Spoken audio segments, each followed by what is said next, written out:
Deuxième, on va dire, grande solution, c'est un isolement en présence d'un chômeur, de quelqu'un qui garde. Par exemple, une maman qui devrait aller chez le médecin, le mari est en voyage, il n'est pas là, elle va s'isoler chez le médecin, elle pourra prendre un de ses propres enfants, un fils, à partir d'un âge qu'on va chiffrer aux alentours de 5 ans, 4 ans même parfois, si le petit garçon est dégourdi, qui, s'il voit un spectacle étonnant, sera amené à le répéter. Donc, ceci permet le yihoud. Donc, dès l'instant qu'une femme doit s'isoler avec un réparateur à la maison, elle gardera un de ses enfants à partir de 4 ou 5 ans. Je me permets d'apporter encore un exemple qui est fréquent.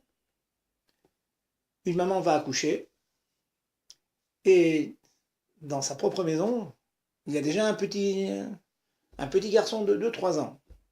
Et il arrive fréquemment que la belle-mère, la maman de la femme qui est allée accoucher, vienne aider à la maison, s'occuper du petit garçonnet de 2-3 ans. Et le mari se trouve donc avec sa propre valeur chez lui. Ben, c'est interdit. Le petit garçonnet de 3 ans n'est pas chômeur. À 3 ans, il n'est pas amené, il n'a pas la pique-route, l'intelligence de pouvoir répéter ce qu'il verrait éventuellement. Donc un monsieur avec sa belle-mère, c'est impossible. La belle-mère pourra, par exemple, aider sa fille en s'occupant des petits-enfants à la maison, en présence du gendre, seulement s'il y a 2 chômeries. Donc cette situation pourra exister si, par exemple, il y a déjà 2 enfants qui auraient dépassé 4-5 ans. Un exemple concret, une famille a déjà une petite fille de 5 ans, un garçon de 7 ans. Ça fait 2 chômeries. 2 chômeries permettent l'isolement du mari avec sa belle-mère.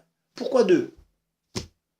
2 tout simplement parce que, en général, dans cette situation, la belle-mère dort à la maison. Elle a préparé Shabbat, et elle dort à la maison.